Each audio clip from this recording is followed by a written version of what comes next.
tegoon naa la nit ku baax li ma doon def yëpp yow yaa tax yàgg naa tëdd nga tere ma nelaw lim gënoon a bëgg mooy toog ak yow. I don't want to use some faiblesse ci yow ba def ma nii yaa tax ma ruus bëgg tuma idol. Est-ce que yow le kii? J'ai passé des soirs assis dans le noir à rêver te voir mon idole. Est-ce que yow le kii? Idole, idole, le temps de défiler. C'est le idole, idole, idole.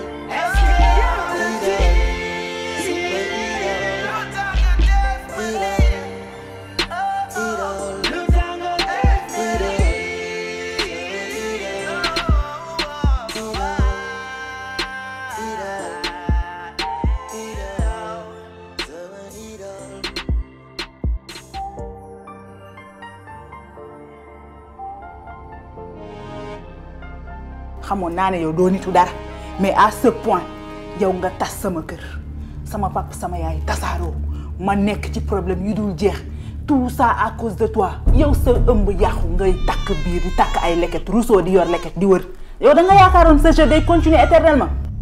waa di yaa ngi dégg xale bi di jooy laisse-moi aller voir mon enfant au moins. calme-toi. dégguloo li ma wax yow ma ñëw pour rey la ngay am loo explique da ngay noppi xam naa ne fenn rek ngay def bu ma la bàyyee nga wax. Binta attends je peux tu la fermes. oui sama ndey di jaaxal yow.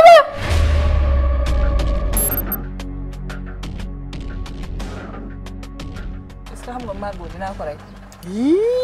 yow li nga wax rëy na di xale bi. dinaa ko rey de Margot lu ma dal rek Margot ma ko teg. sama papa ma dem di wax ak moom déglu ma sax il m'a même pas laissé le temps may placer benn mot. doom bu góor bi mu yaakaar moo tax mu dem traité ma comme une moins que rien dàq ma ci biti ba pare daan ma yow da nga dof dañ la wecci amul lu ma waxul. xam nga lan la waxi rey Margot teg ko ci suuf et puis nag yow dëkk bi xamuñu ko tooñ ku fayu la ñu xam ah ay pexeem jubul yàlla weer na ko bëccëgu ndara kaam li mu bëggoon mooy tas sunu famille bi ñëw toog di reñe dégg nga si. te loolu amoon en plus yow sa papa xanaa doo ko comprendre. yow sa papa dafa xam fu muy teg tànkam. lii dafa yomb. Margot ngeen ne kenn du ko def dara sam papa nga ne ma comprendre ko sam papa lu ma nekkee tey moo ma ko teg sam papa c'est comme si man maay noonam léegi xàmmeetuma ko. situation bi nga ko fekk la sa papa situation bi nga ko fekk la te en plus sa papa xam na ni jege woo sax ak dof situation bi nga ko fekk la te fi nga ko fekk nag bu doon keneen mu defee ni mu defee ah. te en plus lan mooy doom bu góor xoolal à chaque fois mën na la jigéen nga waaye jigéen day gëm boppam dëggal boppam. ñaari loxo mooy takk tubéy te ñaari loxoy takk sër amul bu ma doon góor ku naan bu ma doon góor it boo doon góor doo def dara. yow da ngay défendre sa papa. waaye yow défendre ma ko waaye yow sa papa dafa xam fu mu ne sa papa il est perdu il faut qu'on le récupère. perdu au point qu'il dit ce qu'il veut. bii mooy deuxième fois mu toroxal ma dinaa jël nag samay résolution man personnellement dinaa ko jël. yow nag dama la bëgg nga yem sam pecc day ëpp réglem sam pecc yow doom nga sa papa xam na sa valeur bu baax ndax ba mu nekkee ci guuta yow doo nga yaa ko fekk si doom rek nga place doom nga yem dégg nga si sa papa moo la ko sañ a def bàyyi jàmbur du la fekk fee di la ko def wala magu jàmbur sa papa la ko sañ a def et puis yow lan la gis nga boo ne tekk me woon la yoon fi mu nekk ni dal xam nga lu ñu war a def jéem a combattre jéem a def ba mu sa papa dellu see ndax sa papa bi ku ko bàyyi mu sànku te sa papa ñun rek la am amul keneen ñun rek la am donc il faut ñu fexe nuñ ko indee ba delloo si ko dalal xel mi situation bi mu nekk nag ku mu doon yow it ni mu defee rek ngay defee waaw.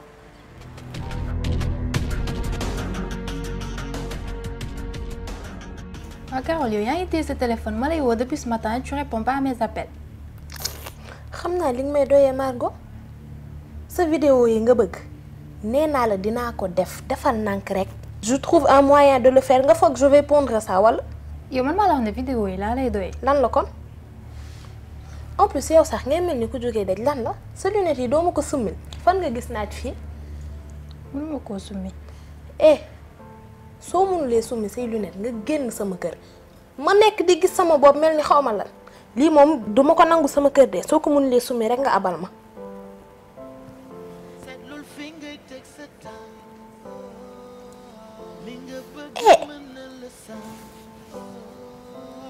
waaye ku la def lii. du lii laa la doon doyee soo décroché woon samay appel di nga xam li ma lay doyee. xanaa dañ la agressé Margot. en quelque sorte. wax ma nga naan ma en quelque sorte yow ñu ngi la bëgg a rey nga naan ma en quelque sorte. Carole Binta moo ma ko def. Binta ku ko. la fille de Grand Lay. dama xam kuy Grand Lay. mooy ki ma amal doom. mu sumi sama perruque bi sax balaa moo wadd. ban doom. yow lekkat nga doon takkati. Carole doomam moo ñëw sama kër def ma nii sama gis sama bët bi. yàgg naa xam ne danga ñàkk fayda benn njëriñ amuloo ko. yow kooku su la defee nii doo fayu. mu may fayuwee yow tamit. fàtte naa làmmiñ mooy sa point fort. léegi xam nga lan laa bëgg Carole. puisque j'ai un grand appartement je veux que tu viennes chez moi. kon man may sa garde du corps yow danga ma yeb sax. yow Carole instant je ne suis plus en sécurité. nga ut garde du corps. yow amoon naa garde du corps et tout mais c'est compliqué. au moins si j'ai ma soeur à mes côtés ce sera pas facile du tout pour ñu am. wax nga dëgg donc moi je suis là pour te protéger du lu may mën daal. Carole s'il te plaît dama la ko ñaan ngir yàlla. je vais y réfléchir mais daal je sais pas man j'aime trop mon intimité daal. mais Carole loolu du problème mën nga ñëw. waaw naa si xalaat ok naa si xalaat mais daal kii nu mu la def jug si de man gone gu tàppet bëgguma ci dara.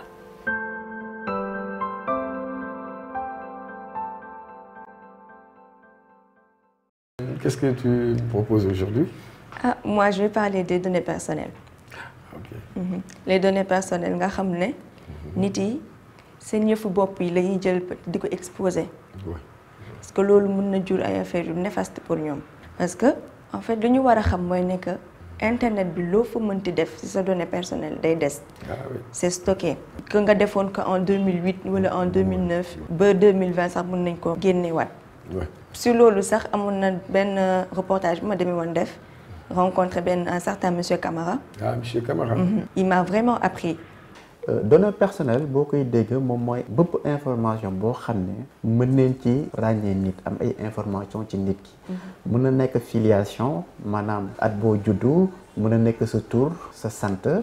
mën na nekk tamit loo xam ne benn numéro d'identification nationale la moom mooy sa compte bancaire moom mooy sa carte d'identité nationale moom mooy sa plaque d'immatriculation bu nekkee am nga oto empreinte digitale wala mën na nekk tamit bépp enregistrement boo xam ne mën nañ ko am ci yow mën na nekk enregistrement sonore mën na nekk image maanaam photo wala vidéo loolu boo koy dégg moom mooy données personnelles moom mooy information boo xam ne mën nañ ci ràññee directement wala indirectement nit yi. dañuy gis ne que léegi dérive bi dafa bëri ci internet bi xawma nag loolu lan lañ ci war a def. jàngat bi dafa yomb ndaxte dañu nekk ci société de l'information. ñun ñëpp tey ñu ngi yore suñu smartphone ñu ngi def ay selfie ñu ngi nekk ci réseaux sociaux yi ci Facebook Twitter Google wala LinkedIn. ñu ciy gis ay ñaawteef ñu ngi ciy échanger ay photos di ci recevoir ay photos loolu mu nekk lu baax. waaye tamit am na revers de la médaille revers de la médaille bi moom mooy dañuy faral di gis ñoo xam ne dinañ ciy dugal ay photos wala ay vidéos yoo xam ne nekkul loo xam ne conforme na ak sunu société pour ñi dindi ko fi il faut que ñu yee askan wi. léegi est-ce que gouvernement sénégalais bi mettre na en place ay systèmes yoo xamante ne day permettre ñuy sanctionner genre nit yooyu nga xamante ne dañuy def ñaawteef googu. depuis 2008 teg nañ fi benn banxaas boo xam ne ñu ngi koy duppee commission de protection des données personnelles muy CDP. ñooñu nag seen liggéey moom mooy protéger données personnelles yu askan wi. booy xool am na ay daan yoo xam ne teg neen ko képp koo xam ne ku la saaga par exemple ci internet dugal fa sa photo sans son consentement yow mën nga dem ci waa CDP pour ñu jàppale la ci loolu ñoom mën neen autosaisir bu yóbbu mbir mi justice bu nu daanee ki nga xam ne moom moo la def ñaawteef boobu am na ay sanctions pécuniaires am na ay sanctions pénales sanctions pécuniaires yi dem na ba 500 ba 10 millions sanctions pénales yi dem na ci juróom benn weer ba juróom ñaari at maanaam 6 mois ba 7 ans mën nga ko tëdd prison ci wàllu boobu moo tax kuréel yu mel noonu war na leen gën a dooleel pour ñi mën a def seen mission mu waree. C'est ça. Donc, vraiment, ce sujet, c'est pertinent. Merci, tonton. Et c'est très actuel. Merci beaucoup. Puisque ça fait quand même l'objet, n'est-ce pas, donc de beaucoup de débats. Hein. Ça a fait couler beaucoup d'encre. Il y a beaucoup de gens qui se plaignent, n'est-ce pas, donc par rapport à l'exploitation, n'est-ce pas, abusive de ces données personnelles-là. Et tu as bien fait donc d'aborder le sujet. Merci beaucoup. Pour que les gens réfléchissent, n'est-ce pas, là-dessus. Mais que également, même l'État, n'est-ce pas, prête beaucoup plus d'attention, n'est-ce pas, par rapport à ce domaine. Je pense que c'est très intéressant. Merci, tonton. Et je te remercie quand même pour ce sujet qui est pertinent. Merci à vous. Et je t'encourage. Merci beaucoup. Notre reprise. De diamant aussi.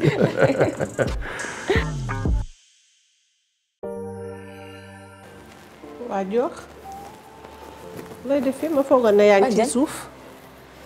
dama yéeg fii rek fekk ma fi Chérif ma ne xaaral ma tëdd noppalu tuuti. waaw moom ana mu sax fu mu dem. gisuma ko de ba ma yéegee fekk ma fi kenn. Chérif de li muy dox temps yi jaaxal na ma.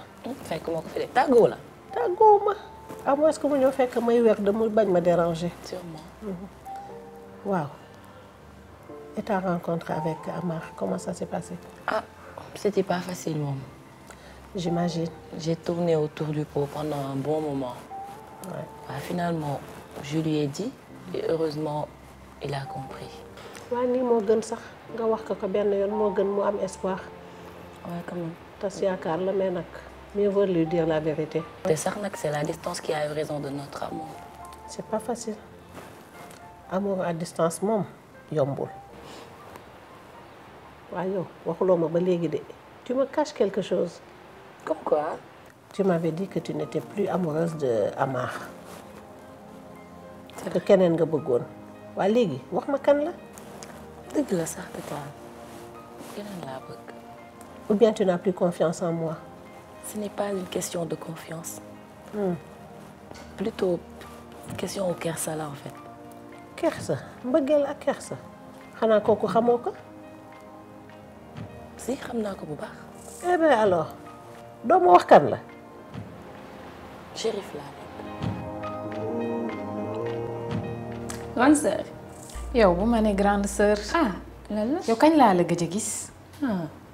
yow daal léegi gis première dame sax moo gën a yomb teg la bët yow. non arrête-toi aussi. c'est que damay éviter dugg ak génn gi parce que fii seen xel yi dañoo ñaw. yow daal tu te fais désirer da nga xam ne dama soxla say information. non du loolu tu fais l'intéressante léegi. waa baax na déggal. seetaan nga ma fan yi information yaa ngi daw si kër gi. gars yi di yëg man may tumuranke. non t'inquiète information de tey laa am tey. détail nga wax de. waaw. maa ngi lay déglu. keroog ma bett mademoiselle Seck di expliquer Tafa. nekk dafa amoon benn huissier de justice bu fi ñëwoon. Bonjour. Bonjour monsieur. Ça va bien? Ça va, merci et vous? Oui, ça va. Bien. Monsieur Abdoulaye Gaye est là, s'il vous plaît? Désolé, il n'est pas là aujourd'hui. Il n'est pas là? Non, non. Je suis maître Diop, huissier de justice. J'ai amené un courrier pour lui. Voici son courrier. D'accord. Vous me déchargez le courrier. Ici, hein? Ouais.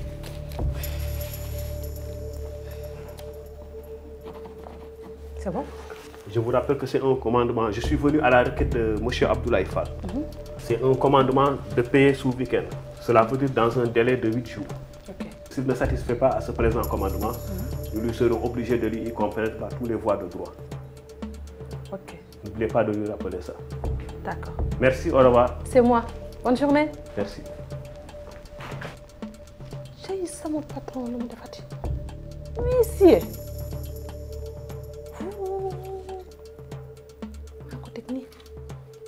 toogal foofu xaar ko talu ma sax ay justice man yàlla bu ma fi fekk. délai de 8 jours. délai de 8 jours de.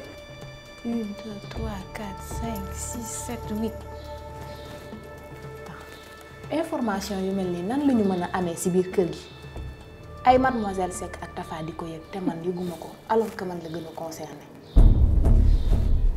Chérif ban Chérif la. Chérif laa bëgg. sama Chérif. sama doom. Chérif nga bëgg tax na nga di ma dawloo boobu ba léegi mais bëgg Chérif lu ci nekk yéen ñaar ñëpp samay doom ngeen. xaw ma woon nan nga koy jëlee en fait moo tax ñëwee naa ko. dërëm gi génnul gaal gi. waaw waaw sama ñaari doom maye leen kooku dara newu ci au contraire tu lui as dit j'espère waxagoo ko. ñemewu ma ko wax la. est-ce que genre relation yooyu mën na nekk Chérif pratiquement c'est ma famille. c'est-à-dire. on est pratiquement de la même famille c'est mon cousin est-ce que man ak moom suñu relation mën na nekk.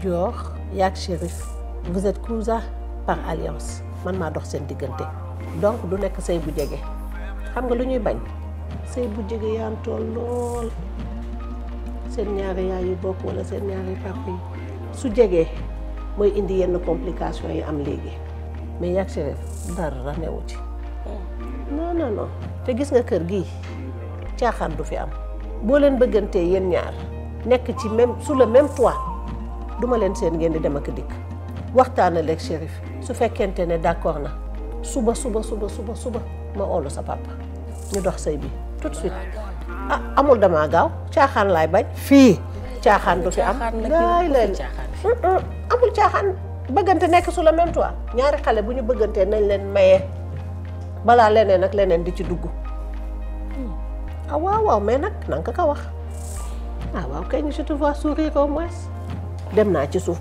en tout cas daal prends tes responsabilités boo leen d'accord demain sax ñu dox sëy bi dem naa ci suuf tata waaw ok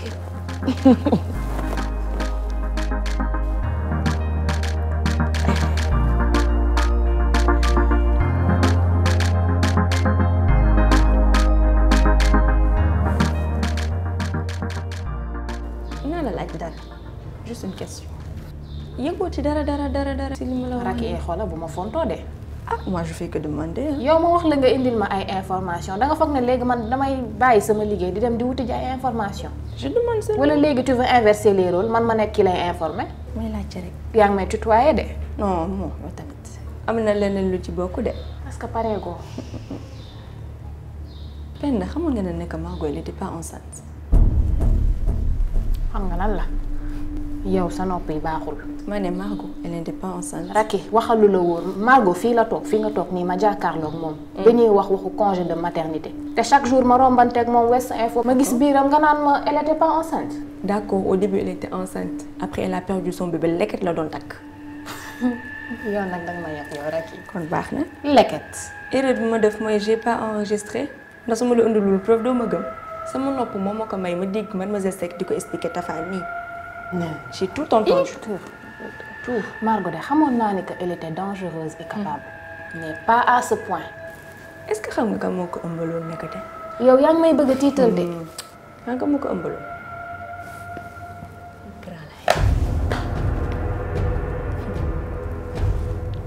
sama patron. suñu. Gralaay.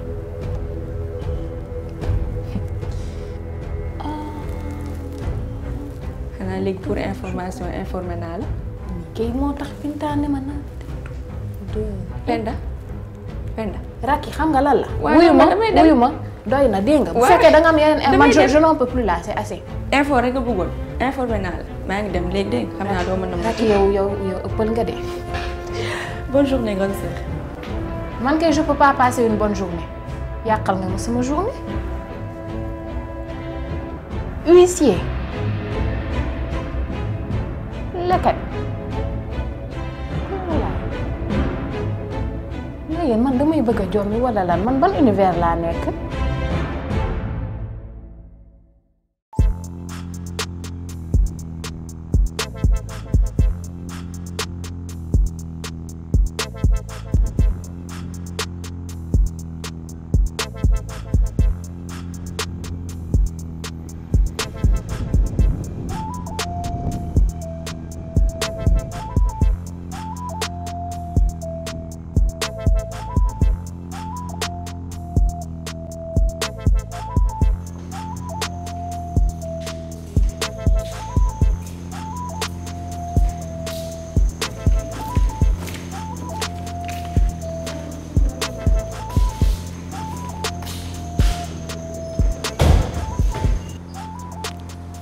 salaamaaleykum. Waaleykum salaam. tey moom am naa surprise bu neex. oh massa. merci beaucoup. ça va bien ça va. ba sonnoo trop. déedéet sonn ma nag. waaw mënoo ma woon a woo ma indi la yow tamit. waaw gis nga ko dama jëloon numéro waa suma assistance. oh massa. félicitations. merci xaaral ma xool sama chéri bi ba pare. waaye kii ñuul na de. babayam la niru. papa ji la niru. macha allah. oh massa. merci beaucoup merci. waaye tiit naa de tiital nga ma fii yëpp. bilaay gis nga ko de.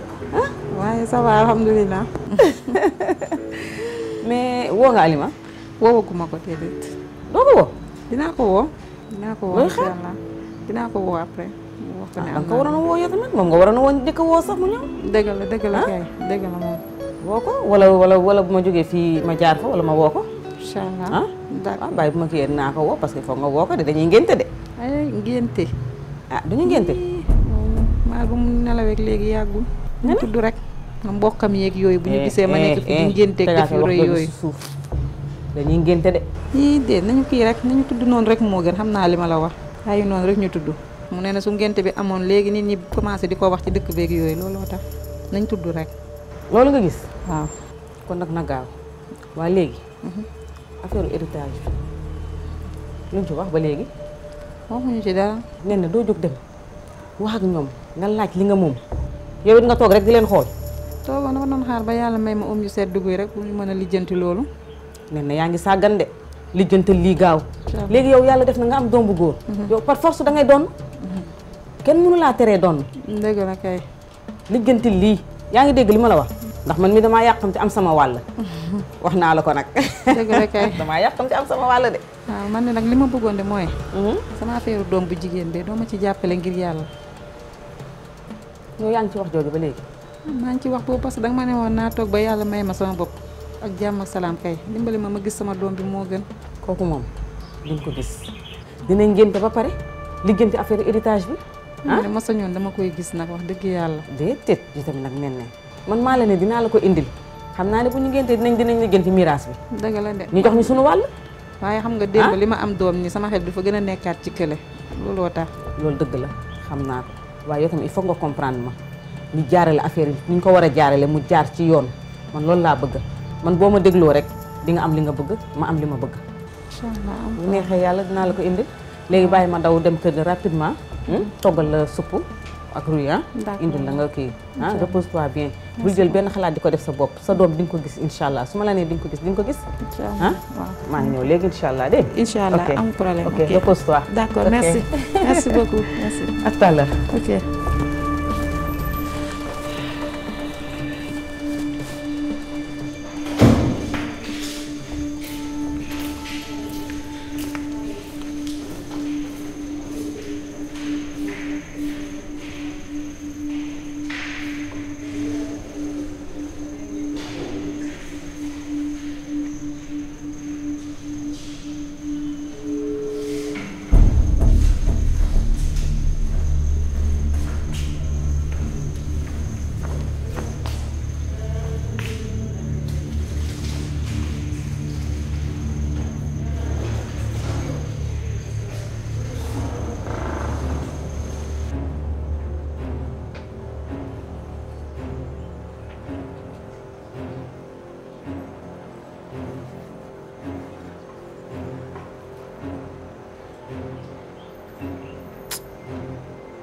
yooyu looy def fii yow. yow. génnal ci néeg bi. nee na félicitation. ma ne nga génn ci néeg bi. ba sonn. yow kan moo la wax ne maa ngi fi sax. Aïcha moo ma ko wax. sa gel bi. loolu woowu ma. génnal ci biti. gis nga xale bi nduróog man. ma ne nga génn ci biti. nopp yi. yow est-ce que nit nga. nee na yow lan la. loo fiy def. sama doom laa seet si. kii soxlawu la génnal ci biti. su ma doom laa seet si su ma deret kii du ma xaar kenn ne ma ñëwal yaa may dégg. dama yaakaar ne wuroo génnal ci biti mbaa ma yuuxu. ma ñëw di seet si su ma doom nga ni ma man ma génn yow nit nga. xuloo day jeex yàlla def na la may na la omi sedd nañu fexe ni ñuy téye suñu doom. ci say gént génnal néeg bi nee na génnuma. dama ne génnal balaa ma fiy yuuxu génnal. yuuxul bu yuuxoo yaa ko yëg de yow jabaru ministre nga dem am ak chauffeur am doom bi suma doom la te dama koy revendiquer dama ne nga yuuxu kan moo ko yëg. génnal ci biti. te lenn laa lay xamal lépp lu mu soxla wala loo soxla nga wax ma. yow da nga am looy lekk yow bay am loo ma yore mbaa looy yore kii.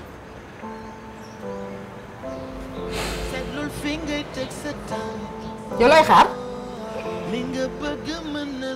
yow génnal. bu ñu tojal de kii doog a juddu nga nekk di jooy ci kaw dimbali ñu rek awal ñu. nee na du ma tooñ yàlla ñaari yoon kii suma deret la te xale la xamul dara. yow chaque jour nga tooñ yàlla génnal ci biir te nga bàyyi sama doom bi. léegi yow lu la neex defal maa ngi dem mais boo amee looy soxla nga wax ma. jokkat yàgga am mel ne seytaan hypocrite bi ñu doon.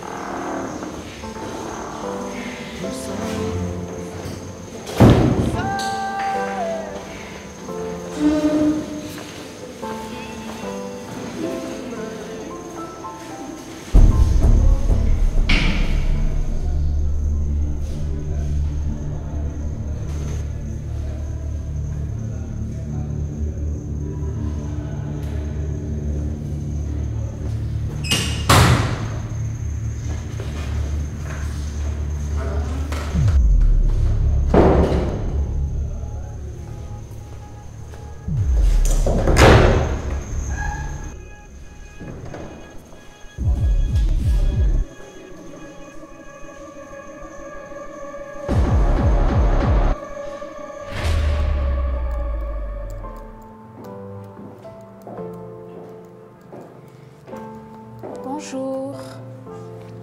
Ah, bonjour, mademoiselle Diouf. Ok. Comment allez-vous, tonton Sène? Ça va bien, merci. En fait, dama la soxla woon. Je t'en prie. Merci.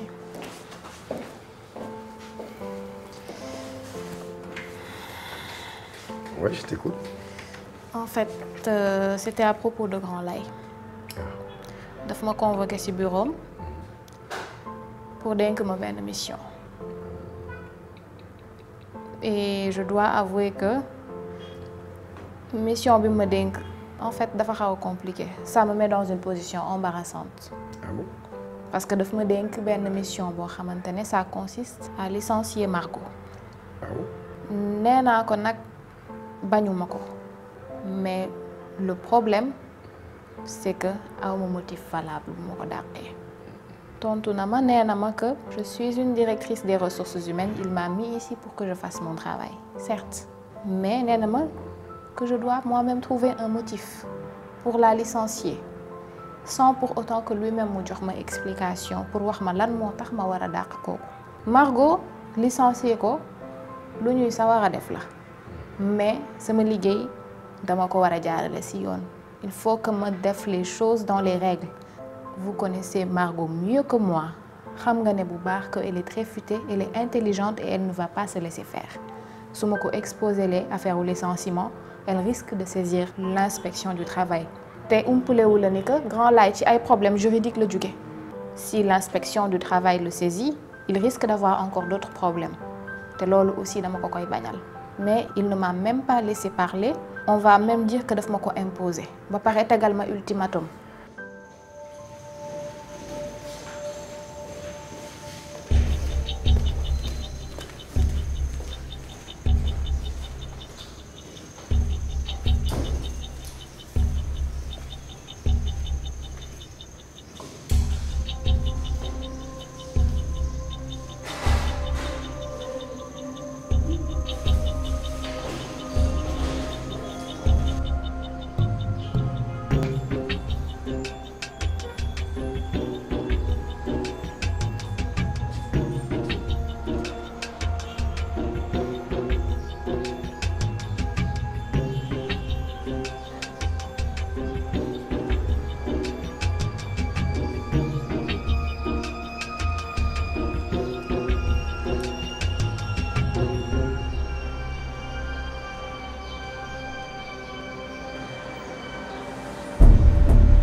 Docteur, ça va?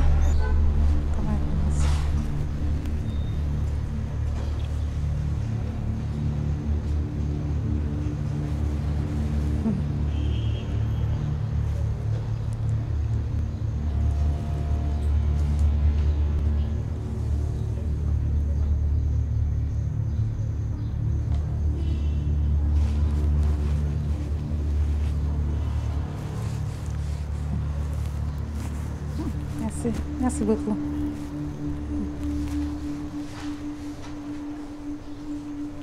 Oui, bien sûr, oui.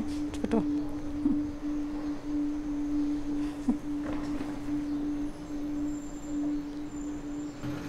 Merci beaucoup. D'accord.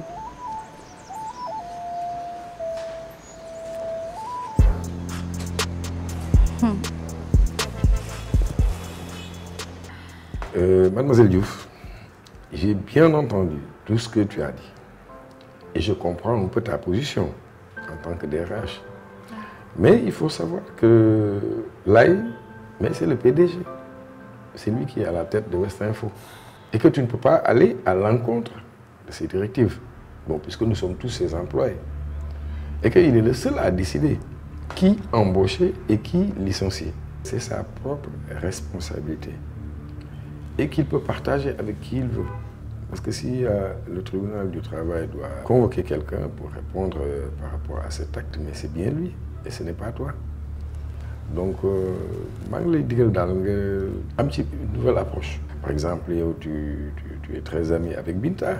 Binta. Peut-être en passant avec lui, tu peux avoir la bonne information. Mais Binta, je ne peux pas compter sur Binta actuellement. Tonton Sen, quand tu as vu Binta ici West Info, oui, ça. Elle n'est pas là. Elle n'est pas présente. Il y a des problèmes à régler, mais on ne la voit pas. Je ne peux pas compter sur elle actuellement. Oui, mais en tout cas, moi, ce que je te conseille, c'est de rester conciliante avec ton patron, puisque les choses sont ainsi. Tu ne peux pas agir à l'encontre de sa volonté. Toi, il ne t'appartient que de les exécuter. Et que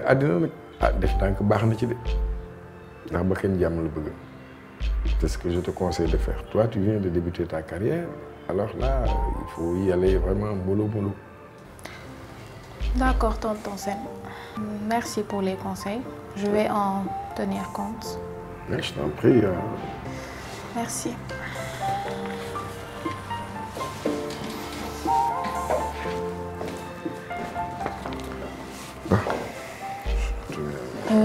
Tonton Sen. Oui. En fait, je voudrais qu'on discute aussi demain, mais à propos d'autre chose. Et si nous ce sera à l'abri des oreilles et des regards indiscrets. Ah bon? Oui. Est-ce que ça vous dirait qu'on déjeune demain ensemble? Bon, ça ne me dérange pas. Hein. Demain 13h? Merci.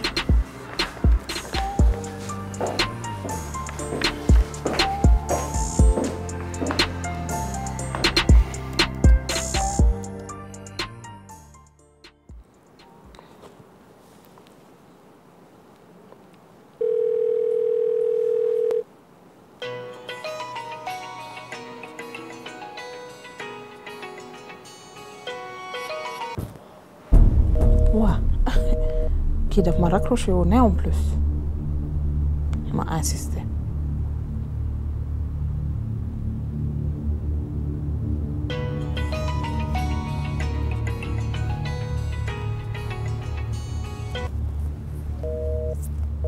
Ouais. Je vais l'appeler avec l'autre numéro. Puisqu'il ne le connaît pas, il va sûrement décrocher.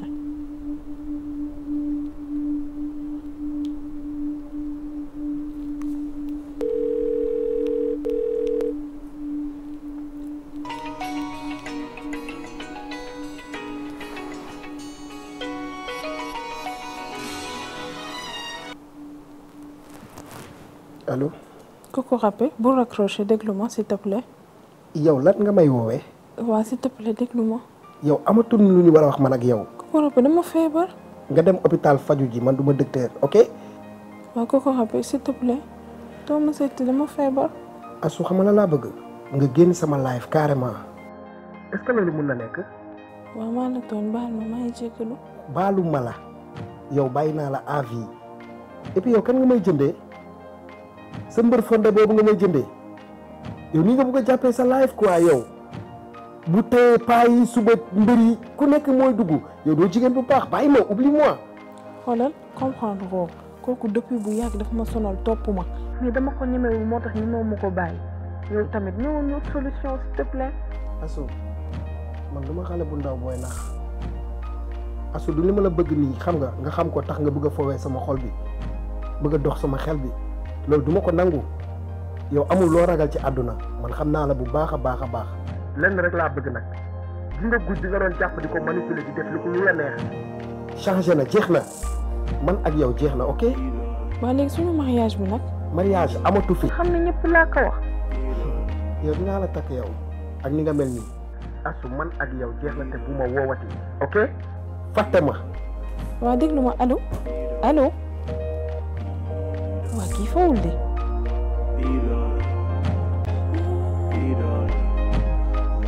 est-ce que prouvez-moi un sentiment pour qui. ndax fa ma koy waxee tamit. Merci de m'avoir sorti, monsieur. Tu parles comme si c'était la première fois. C'est pas la première fois, mais je pense qu'en 3 mois, tu m'as sorti une seule fois. Arrête. Tu exagères. mais tamit 2 ou 3 fois, bëriwul daal. ndax taloo dara lu dul liggéey lu ma la wax nga ni ma liggéey arrête. Yo, du ma la nëbb dara. Tu vois toi-même. Ah mais j'ai adoré la soirée, franchement. En plus, c'était tout beau, c'était bien habillé, grave, tu le sais. Tu peux pas prendre la grosse tête là. C'est pas parce que depuis toute la soirée, je te dis que t'es beau, que tu commences à mettre les airs là. J'ai rien dit, je dis merci, j'ai rien dit. T'es toute jolie aussi. Hein. Merci mon cœur. C'est gentil. À propos, exactement. Tu sais ce qui s'est passé cet après-midi au bureau? Ah. Oui, il y a un gars qui s'est pointé en disant qu'il venait des impôts, je sais pas. Je te promets, hein. En plus, il vient à bataillon. Il était avec 4 personnes. Le gars, il commence par les trucs habituels. Anisen registre avec lui. Je gagne le pot. Je gagne. Mais je te promets, en plus c'est ça qui m'a tapé sur le système. Il m'a énervé parce que d'abord dans l'air que le gars il voulait quelque chose, tu comprends? À propos, attends. Toi, dans quoi t'es actuellement? Comment ça? Attends, et tu l'aimes Le dossier, je Ouais. Je t'avais dit, le dossier de grand rail. Mais bon, l'aime de n'avoir. Tu sais, les gens puissants là de ce pays, c'est ça leur méthode. C'est ce qu'ils font. À chaque fois que tu commences à les enlever et tout, ils te collent l'impôt. Tranquillement, problème. Parce que le gars il est venu, tout ce qu'il disait, tout ce qu'il montrait, ça n'avait ni queue ni tête. Tu sais pourquoi? Nafi, l'aine là, le monde elle est totalement clean. Bébé, fais attention. Elle est clean de ce côté-là. Elle est totalement clean. Il fallait que toi tu sois là pour comprendre exactement les ça sent le coup à 2000 km quoi. Et finalement, qu'est-ce qu'il a dit lui?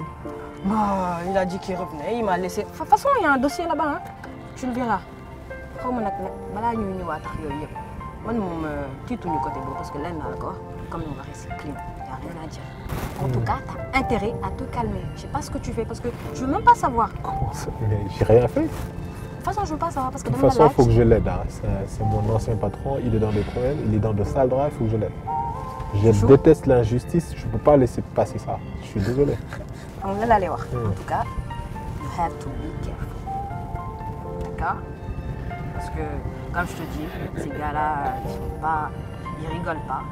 Et moi, j'ai pas envie de te perdre. J'ai pas envie que tu fasses bobo sur mon visage là. C'est une des femmes là. Vraiment, il y a D'accord, t'inquiète pas.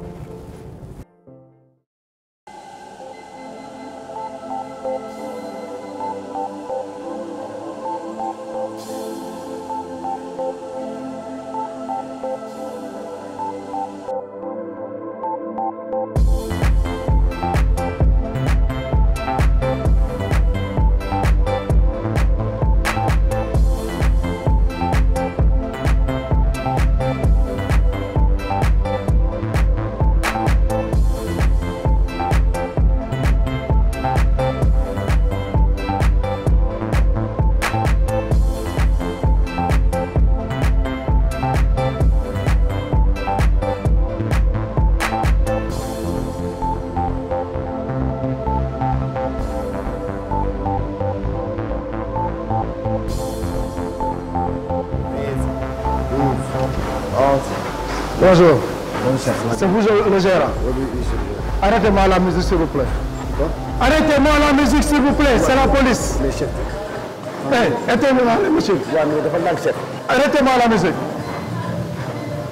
Où sont vos versaires? Moi-même. Vérifiez vos versaires. Venez. Mas, c'est à mon versaire de fille. Venez. C'est bon. Qu'est-ce qui se passe? Je te dis que c'est la police. D'accord, mais qu'est-ce qui se passe? Écoutez, on nous a signalé comme quoi qu'il y a des choses qui se passent ici. Mais chef. Écoutez, Taoni. Mets-toi là. D'accord. Voilà. C'est ça. Comment ça, Guy?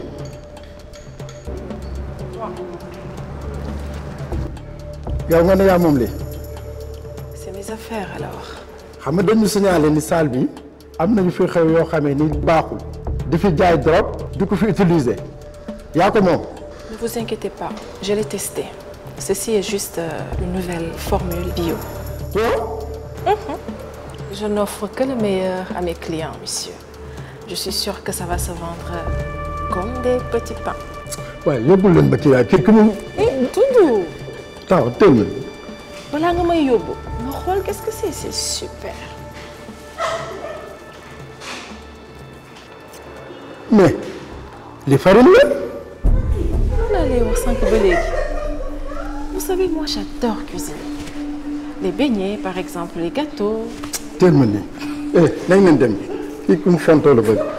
Excusez-moi monsieur.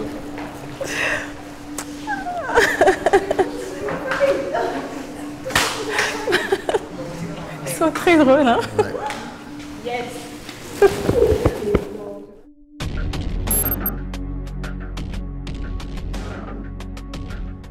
Vous reconnaissez cette dame-là? Cette dame, bien sûr. Elle s'appelle Eva. Ah voilà. Elle s'entraîne même ici. C'est bien son nom. Oui. Voilà. Je peux vous demander un service, mais dans la discrétion, s'il vous plaît? Ah, bien sûr. Vous parlez en privé? Il n'y a pas de souci. On y va? Si vous voulez. Vous m'avez bien compris. Très bien compris, monsieur le ministre. Je veux que ça se fasse dans la discrétion, c'est pourquoi moi-même je suis venu. D'accord. Voilà. Donc pour le service rendu, je voudrais vous remettre quelque chose. Non, monsieur le ministre. Non, je comprends que les temps sont difficiles actuellement. Et gérer une structure pareille demande beaucoup de sous. Alors c'est moi-même qui vous donne ça. Merci beaucoup. Voilà. De toute façon, tu sais que moi je suis quelqu'un de très généreux. Si tu fais le travail comme je te l'ai dit, il y a quelque chose d'autre qui va suivre. D'accord? On est d'accord? Effectivement. Mais que tout se fasse encore une fois dans la discrétion. Tout doucement. D'accord. Merci beaucoup, monsieur le ministre. Merci. Allez, au revoir. Hein? Merci beaucoup. Soi-disant, monsieur le ministre Rodriguez.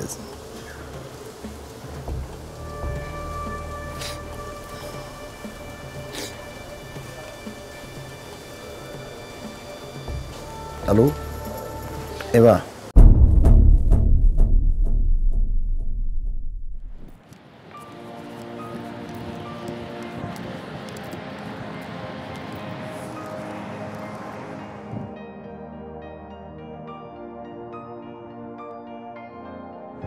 picc bi naaw yow kaa ba yéen la suñu borom boo yaakaaree ne yaa ngi ko gën a jege. Dieu merci de m'avoir remis mes deux jambes. Je suis très content et je te remercie.